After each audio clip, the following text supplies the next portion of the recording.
Get ready to be inspired today by an amazing story of a teenage mom turned CEO. That's up next on today's show.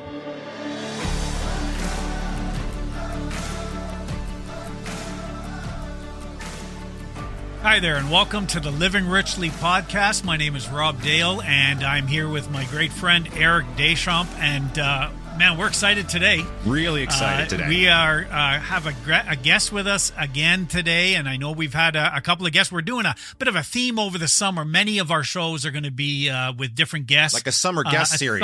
Series. We're going to have some individuals who we've known for some time, and for others like Kelly Flanagan, who was on the show a few weeks ago. That is really the first time we got a chance to meet him. But others that have been listening to the show and those that have influenced us, and we're really excited about that. And today, as Eric mentioned in the teaser at the beginning, is that we have somebody who has an incredible story and a journey, really, of from teenage mom to a CEO, and really going to be looking forward to hearing from her. Anastasia Valentine is a highly accomplished and award-winning technology leader, recognized across the nation and in her industry for the expertise that she brings. Right now, she is doing a lot of work with founders and business leaders, helping them grow and scale their business. I mean, she's doing all kinds of amazing things, but probably at the top of the list, she has the coolest name ever. Any like, can we just say that? Will ever have. I don't. No one can beat that. No. Anastasia Valentine. Like seriously. Like if I was writing a movie script for an action movie with a female lead, it would be Anastasia Valentine kicks ass. I would totally sign up for that action movie every day, all the time. It feels like the story of my life. I think that would be absolutely incredible. It would be amazing. It's so good to have you with us. Thank you so much for taking the time to be a part of our show today, and welcome to this side of the earpods. Right? Yeah, thank you guys. It's great to be here. So maybe let's start out with just talking a little bit of your story and the journey. I mean, we've known you now for a number of years. We had the honor of working with you during COVID. We initiated an event or an activity, a movement. I'm not sure what the word would be. Supporting leaders in crisis during COVID. Supporting leaders in crisis that we were bringing together different business leaders from all kinds of different industries. And Anastasia, you were part of that with us and certainly brought a lot of leadership to that. So we've known you for a bunch of years, but haven't really ever spent time hearing your story. So maybe let's start out with, tell us a little bit about who Anastasia Valentine is. Oh gosh, like where do we start? I lived in Ottawa, born and raised, so I've been here all my life. But I've really had the luxury of having some amazing circles of friends and peers such as yourselves, and especially my career with the tech industry here in Ottawa, that really kind of took my life by storm and traveled the world. And in that kind of journey, I proved everybody wrong, which was the best thing I ever could have done. Nice. Yeah. So starting out, as a young person, a teenager, I came from a very middle-class family, nothing fancy. We're a very religious family. We went to church like more than once a week. We're not just the holiday people. We went to church all the time.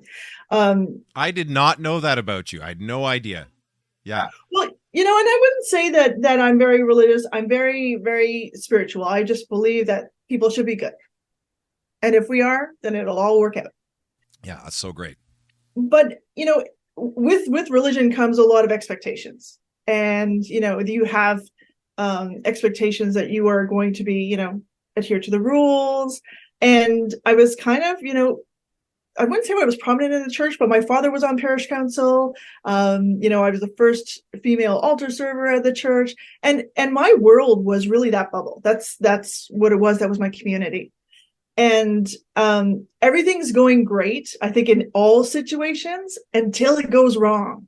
And, right. That was my kind of oh shit moment when, I think a lot of women have had this experience where you look at that test and you're like, oh, well then. And that's kind of where my life's journey began. Wow. And what would you say were your most powerful? I mean, again, I had no idea that we shared this in common with you in terms of the religious background, because of course we've talked about that a lot on the show. But what would you say when you talk about the oh shit moment? What were the most significant revelations or aha moments that led to you perhaps making some different choices than you had been making? Yeah, I think my biggest worry was, how am I going to tell my dad? And what about our community? What's going to happen? And that was my biggest fear. And there's good parts and there's bad parts. So the part that I worried about most, my dad. I mean, every girl wants to kind of please her parents, and my dad was kind of my idol and my rock, right? So I couldn't tell him. My mom actually told him. And then I was waiting for things to slam. I was waiting for him to go peeling out of the driveway after that boy. I was waiting for all those things. And what I got was a very gentle knock on my door. And he asked if he could come in. And he looked at me, held my hands, and said, everything's going to be okay. Wow. And I had expected the worst. And then from that moment on, I knew it was going to be okay. Like, when you had that feeling in your gut, it's going to be fine. It's just going to be okay. What an incredible, to think of so many folks, we talk about, you can leave home, but home never really leaves you.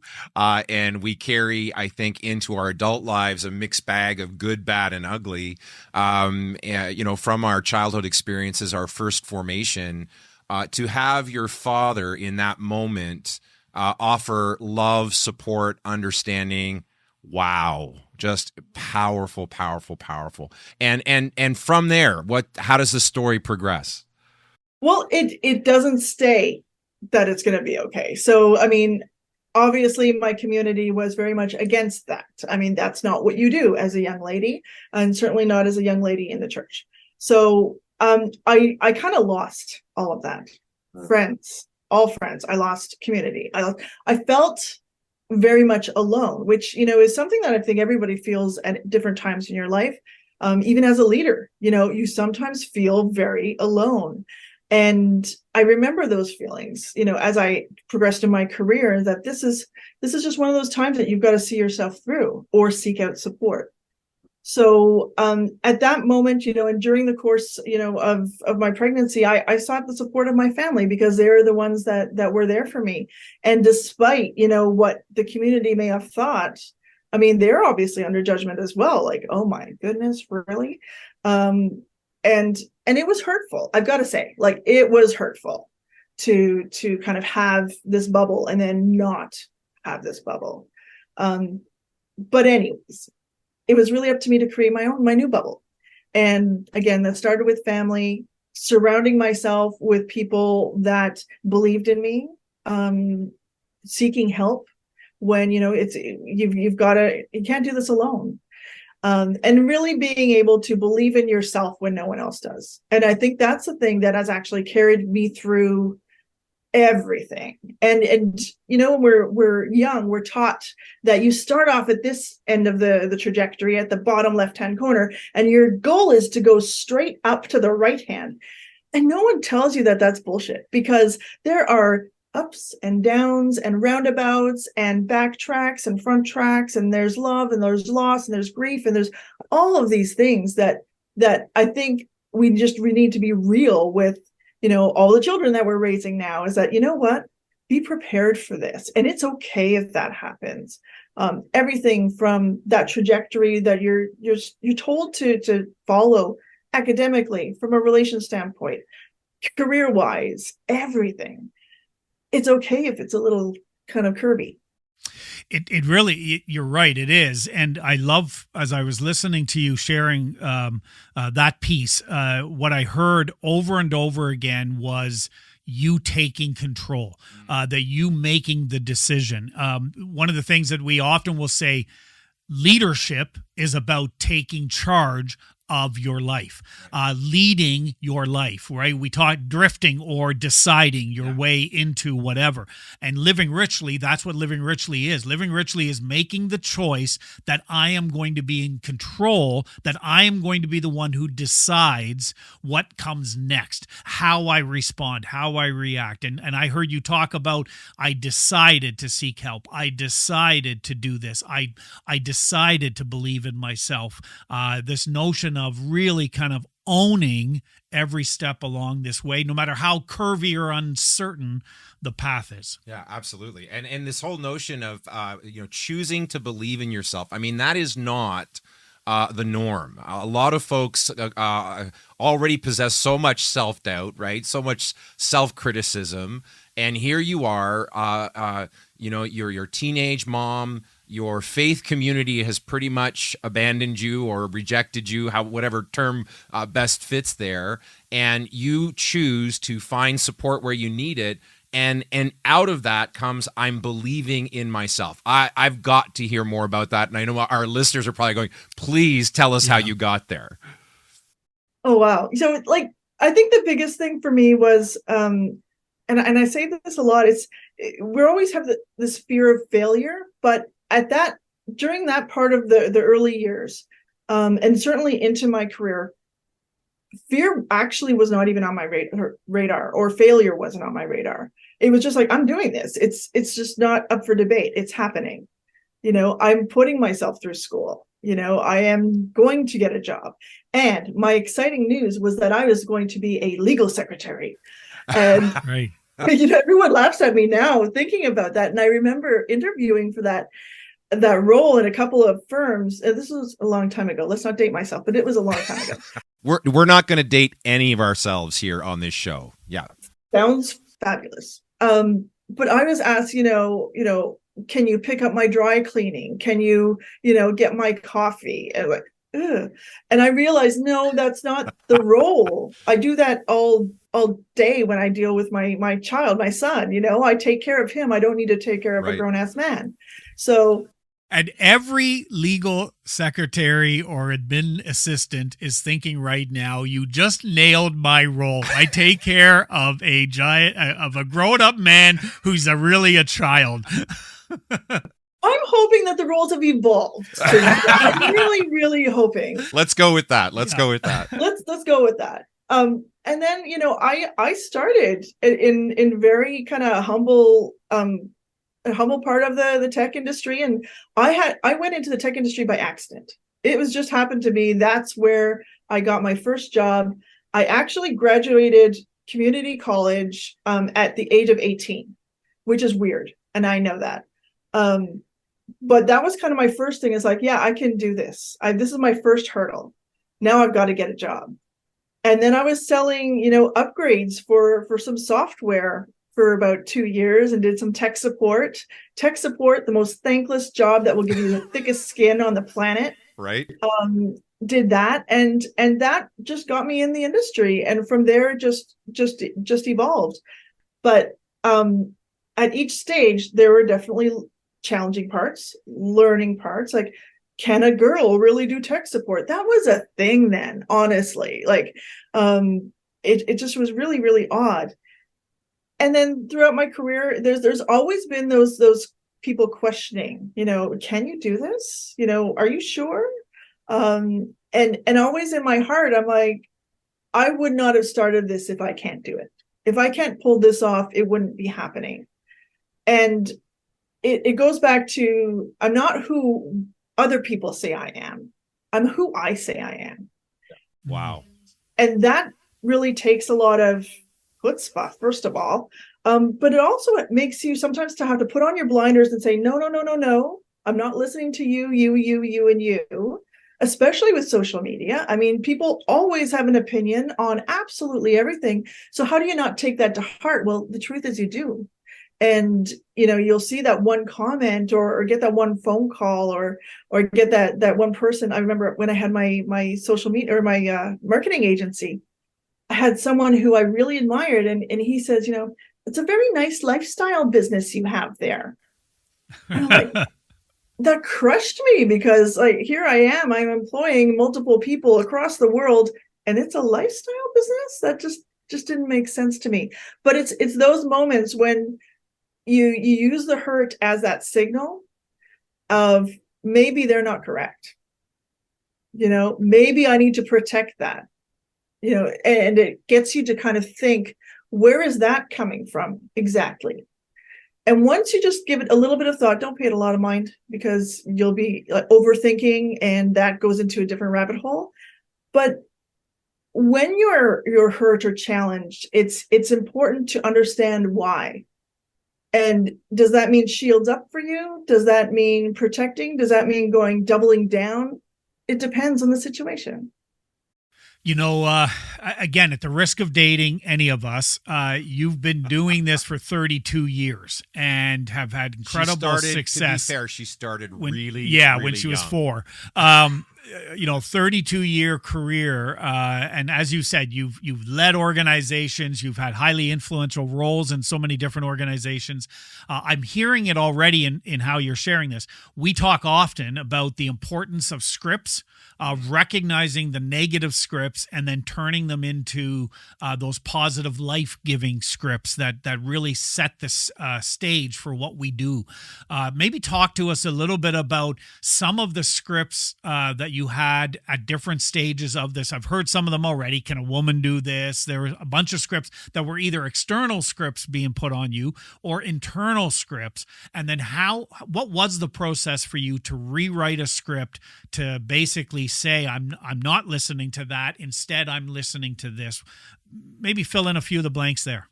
For sure. I would say, like, early on, when it was just my son and myself, the script was like, oh my gosh, I have to do this out of necessity. So it really doesn't matter what anyone thinks, it's happening.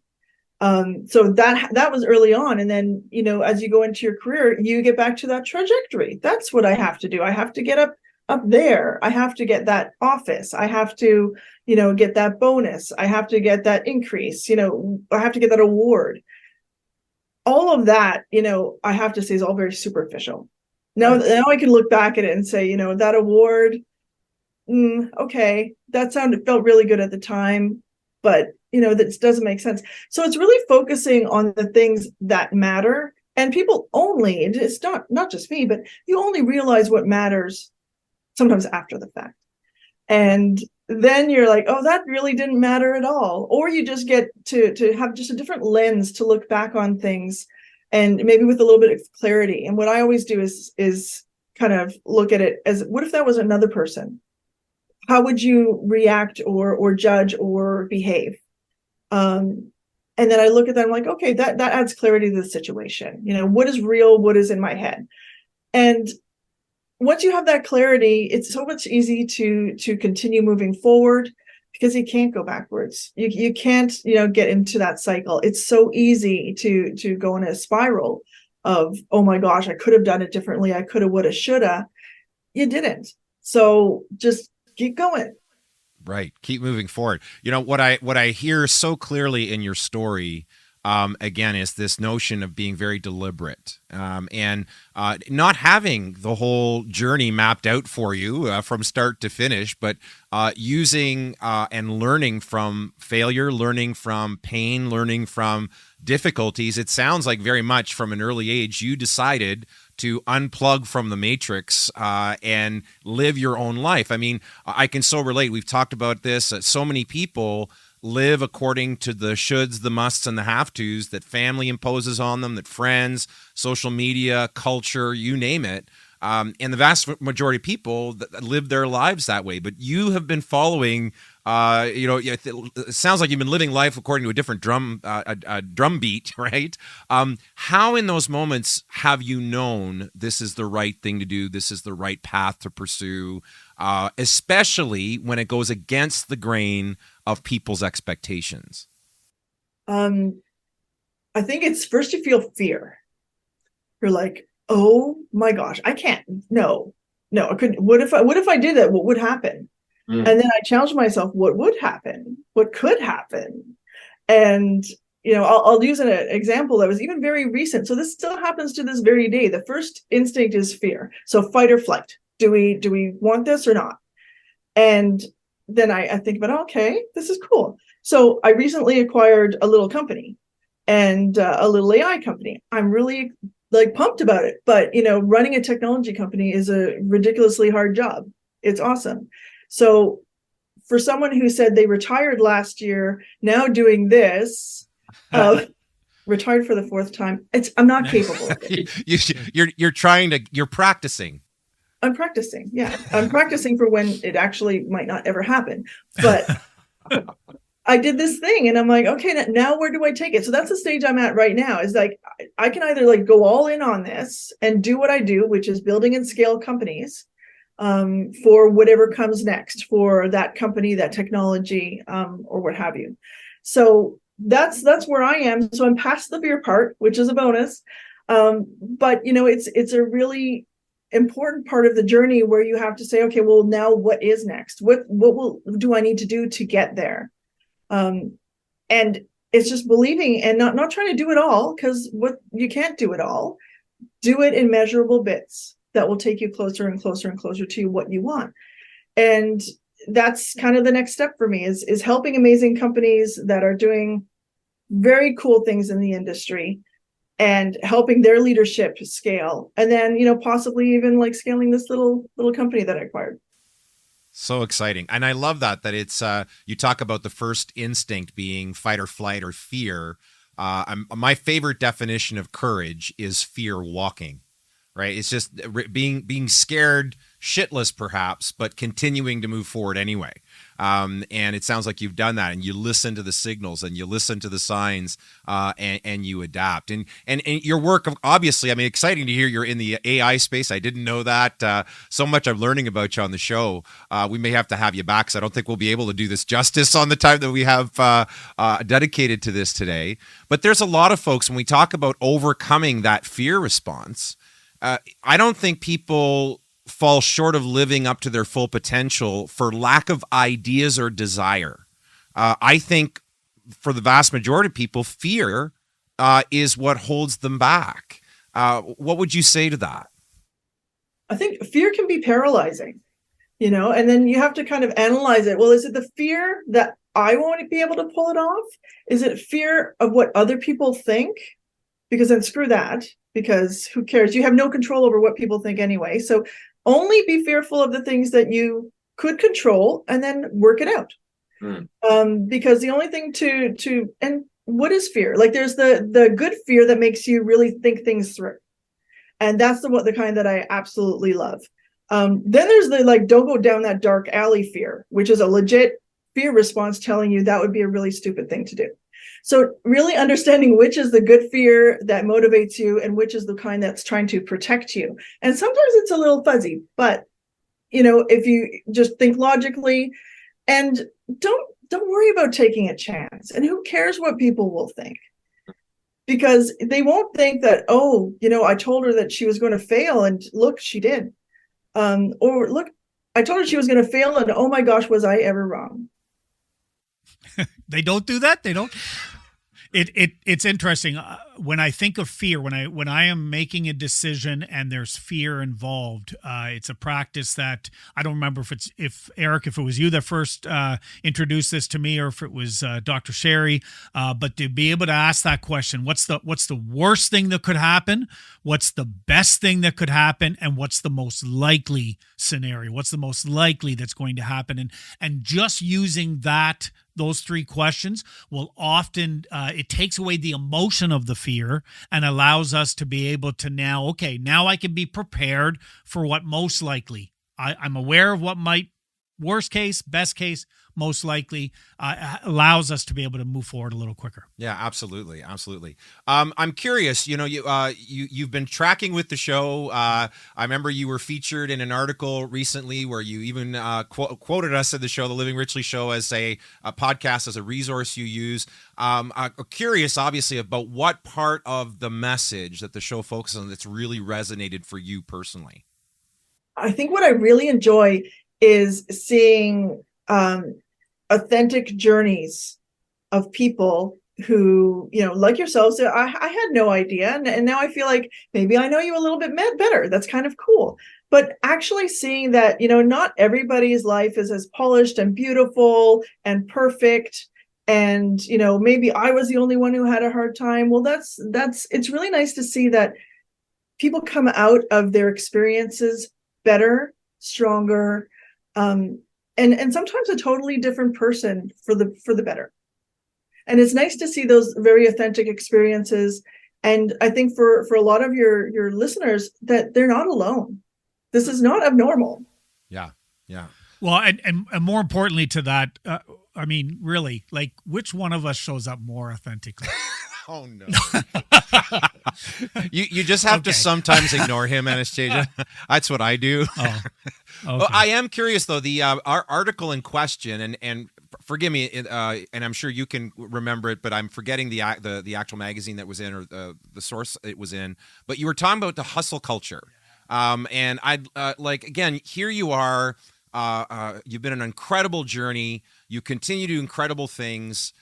And a lot of folks would say, how do you keep it all in balance? How do you stay sane in the midst of all this insanity? How do you stay grounded in a culture that pushes us to focus purely on performance, often at our own expense? So talk to us about that, if you might. Well, I think it wouldn't be right for me to talk about the hustle culture without talking about the effects of hustle culture on humans. Yeah. And the effects is that it wears them down, it burns them out, and it makes it so that they feel incapable of doing anything. And that's the worst case scenario. And I've got to tell you that I've been burnt out twice in my career, and where I was just like, I just can't do this anymore. Or it's not that I can't, I could, but I didn't want to, because the effects it was having on my health, my relationships, my everything. They talk a lot about mental health, which is important, but they don't talk about how far-reaching burnout can actually have on someone's life. So I think that's the biggest thing that got me talking about the hustle culture. No, I will never work 24/7 for someone again. No, I will never compromise my family time for a job again. But why did it take me 2 burnouts to get there? It's like, come on. It's okay, Anastasia. It took me 3. Okay. But who's counting? But that's the thing, is that, we just keep going. And a friend told me recently, it's like, you just keep running this race that you've already won multiple times. So what are you doing? Why are you doing that exactly? And I just really had to take a look at, like, if I do this company again, how am I going to do it differently? How am I going to make it so that anyone who is working with me doesn't feel that they have to compromise anything about their personal and private life to get this piece of software to work? Because it's software. I mean, come on, let's be honest. Yeah. We talk a lot about rituals on and I think it's true. It's important for everyone.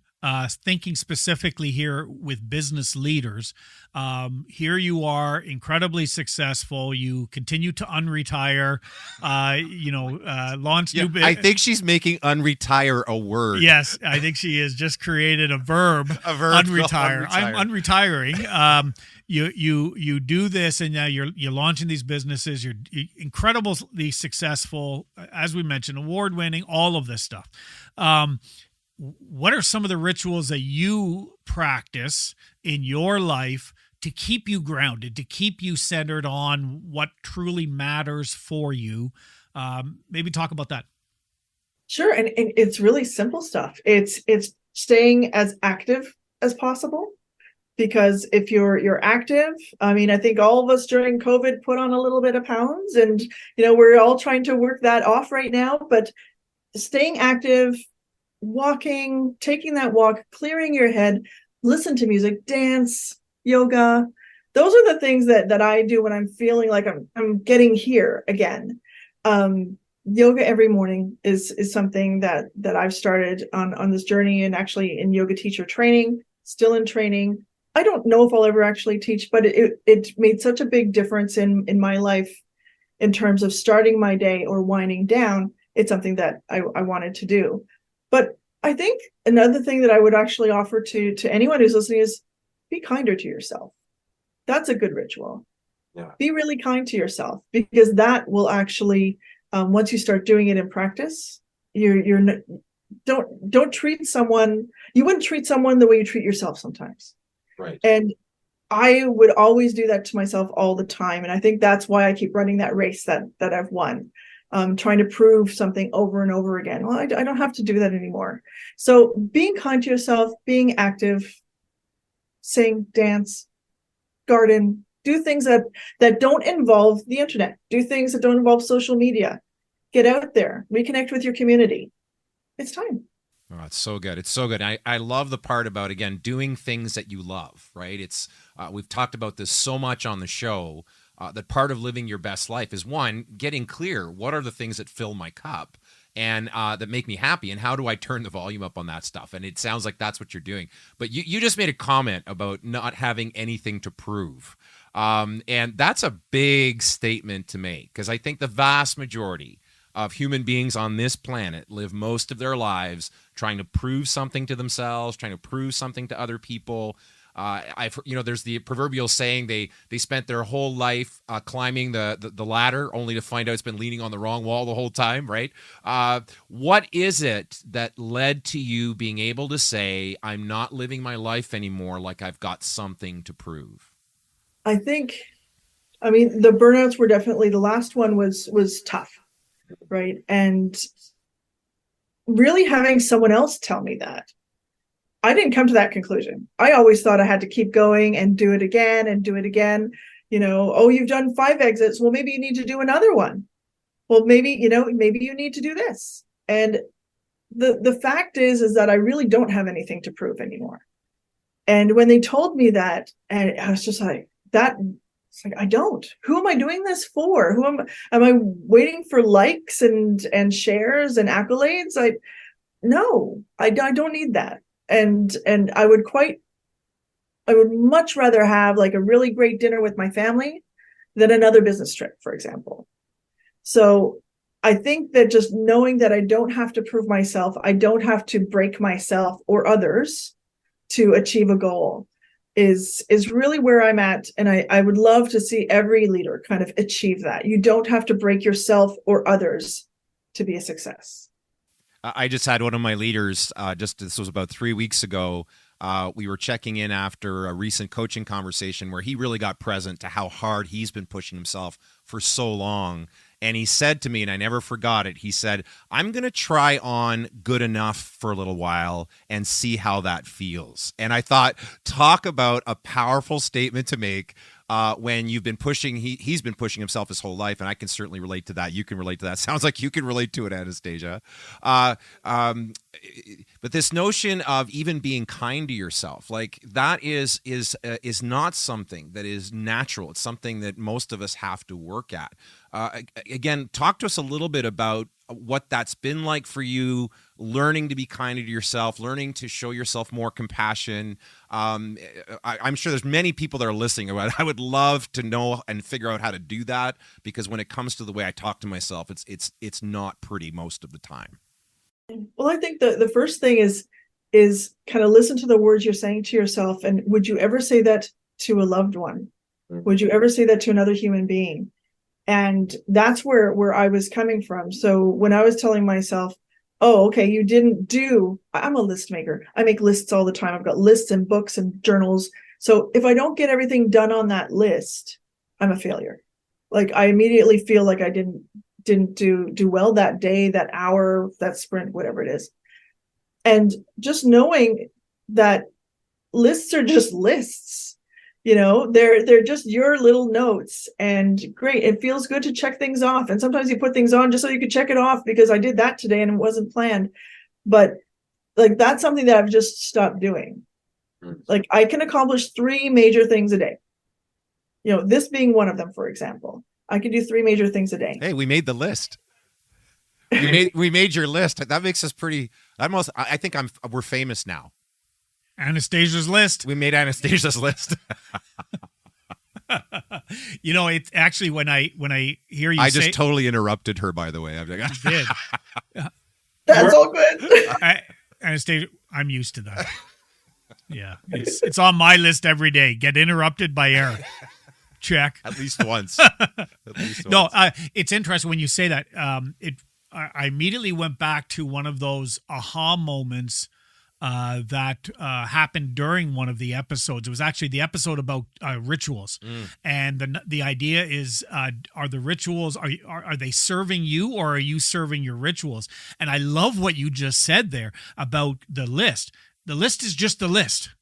Right. And so when you take the tool, whatever that tool is, whatever you're doing, that's not you, and you're bigger than that. You're more important than whatever the list, the tool, the 5K, the whatever your task is, whatever you're trying to accomplish. That's not you. That's just that.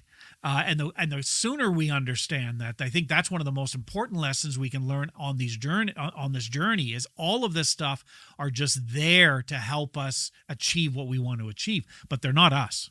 But the vast majority of leaders and people in general believe that their worth is tied to their productivity.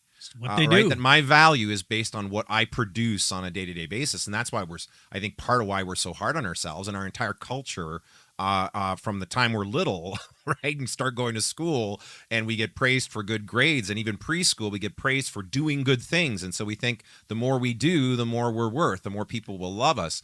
Anastasia, if you're there's no doubt there are people listening right now, leaders, non-leaders that are listening to this show, leaders and followers are like, who are saying, I just can't make the shift. I'm struggling to make the shift. Like if you were counseling them, if you were sitting there and you had just a couple of minutes with them to say, here's how you begin to make that change. What advice, what wisdom would you share? How would you help them? I would say it doesn't happen overnight. It's a practice. Like it's a very mindful practice. And I think, one thing is scheduling breaks. Don't sit at your computer for like 8 hours a day. You will actually feel better and you will have much more mind space if you walk away, get a snack, hydrate. That it's that simple. Like that's sometimes the level of granularity that we have to go down to because we're not taking care of ourselves when we are just focusing on just being at our computer and doing all the things. And then when I say step away, go and have lunch elsewhere. Don't sign off at a reasonable hour. Turn off the computer. Even if you're going to watch a show with your kids, take them for ice cream. Go play mini golf. I'm just making shit up at this point, but do something else. Right. Do something else. Leave your phone at home. I know, craziness, right? Right. But don't be disconnected and just allow yourself. It's going to be so uncomfortable for the first while to disconnect because even the next generation that's coming up, that's all they've known is connectivity. So actually disconnecting is very, very difficult. So, and I'm still struggling with that. When I'm at the cottage, should I really be on my phone doom scrolling and looking at the next the recipes and oh my god this happened and all those videos? No, it happens. And then I realize and I look and I'm like, there's a bird over there. Cool. And I put it down. Right. It's really simple stuff, but you just have to keep on doing it in practice. I love that. This whole notion of disconnecting from the wrong things or the things that they may not even be wrong. They're just, we use them to numb. We use them to distract. We use them to avoid. And we often get wrapped up in other people's lives without really engaging with our own. And it's about when we learn to start disconnecting more and more from that stuff. And to your point, it's a journey. It doesn't happen overnight. There's more bandwidth in our lives freed up to connect with what really matters. And to me, that's what we're most passionate about. I would love to hear what really sets your heart on fire. Oh, right now it's actually having hobbies. I've never had hobbies. Love How that. stupid is that, right? That is the best answer ever. Get a hobby. You hear it. Let's do it. So I make stuff. Like I'm just trying. I'm taking lessons on how to sew. Like really, like I just wanted to give it a try. And then gardening, just being outdoors. And connecting with humans. We've been disconnected from humans for years, and now we don't have to, but you know what? It's really nice to see my neighbors outside. It's really nice to give someone a hug. It's really nice to hear from an old friend. And likewise, people should go text an old friend and just say, I'm thinking about you. And make that connection. So those are the things that are really, really lighting my fire right now is now that the weather is nice, get out there, do something. Even if you're just getting some vitamin D, that's okay too. Yeah, absolutely. So good. Timing is important. On Saturday night, you'll appreciate this story, Anastasia. Saturday night, Wendy and I are heading to the gym where it's an 80s themed night. That workout mullet was over the top, my friend. I've got a mullet on. I've got the bandana on. I've got the wristbands on. I've got the fluorescent shirt on. She's dressed up like Cyndi Lauper almost, right? Like all this kind of stuff. And we met our neighbor for the first time. As we walked out the front door, the neighbor across the street was outside. He was actually doing a workout in his gym. And so we kind of, hi, we're your new neighbors. So timing is important if you're going to meet your new neighbors and meet people for the first time. But these are so good. And again, I can't help but think about the 4 elements, what you described, a lot of the different activities that you're doing, the hobbies tie into some of those, getting out there in nature, taking those walks and the gardening, the sewing, all of this stuff. Like connecting with people. They're so good and they're so important. I so appreciate it. This really has been great. Maybe if there was, now just for the general, just our listeners, and a lot of what you just said, and when it came to kind of some of what you would recommend or the suggestions would apply to everyone, not just business leaders. But if you had kind of one takeaway that you just want people to hear today, as you look back over your experience in business, your experience as a mother, in your family, all of that, what would be one takeaway, a piece of advice or hope that you would provide for people listening today? It's something that I did very late in life. Meaning last week. No, kidding. Like, but, in the last couple of years. Yeah, a couple hours ago, I started this new practice. Yeah. It's looking at, take a step back, life hack, write down what matters. What matters to you? Period. Like, what matters to you? And then focus your life around that. It's actually sounds very simple and very easy to do. It's, again, a practice. But if you really think about the people that matter with your life, the activities that matter in your life, taking care of your body, making sure that is happening, those are the things that matter. And then everything else is secondary. And I know people have been saying this for eons, but it's until you actually do it and you protect those things. I think that's the key thing, is protect them, because they can get so easily, shoved aside when the next shiny thing happens or the hustle culture kicks in or whatever. Make your list, protect it, and just make your life around that. Absolutely love that. Figure out what matters most and turn the volume up on that shit, right? Just do more of that and protect it. Anastasia, it's so amazing to have you on the show today. We're so glad you were able to take this time. For those of you that are listening, we're going to be putting in show notes how you can follow Anastasia online, Instagram and LinkedIn. We'll put all that up there, and anything else she can provide us that she'd like to draw some attention to, we're happy to do that. As always, we ask you to consider subscribe to the show so you don't miss any episodes. There's lots of exciting guests going to be with us. Anastasia, I don't know if you knew this, but you're actually our first female guest. So it's so great to get a female's perspective on the show. It's just been a couple of white guys for a long time here. So it's nice to have your perspective. And if the shows the episodes are speaking to you and helping you, share them out on social media. Let's get more people listening in. One of the things that we are doing more and more now is we are offering coaching for those who are looking to really connect with someone on this journey, and to be able to help them and support them as they figure out living richly. If that's something that's of interest to you, you can find out more information about that, as well as all kinds of other tools and resources at our website, livingrichley.me/act. ACT will get you to the page that will provide you all of that information, and we want to encourage you to do that as well.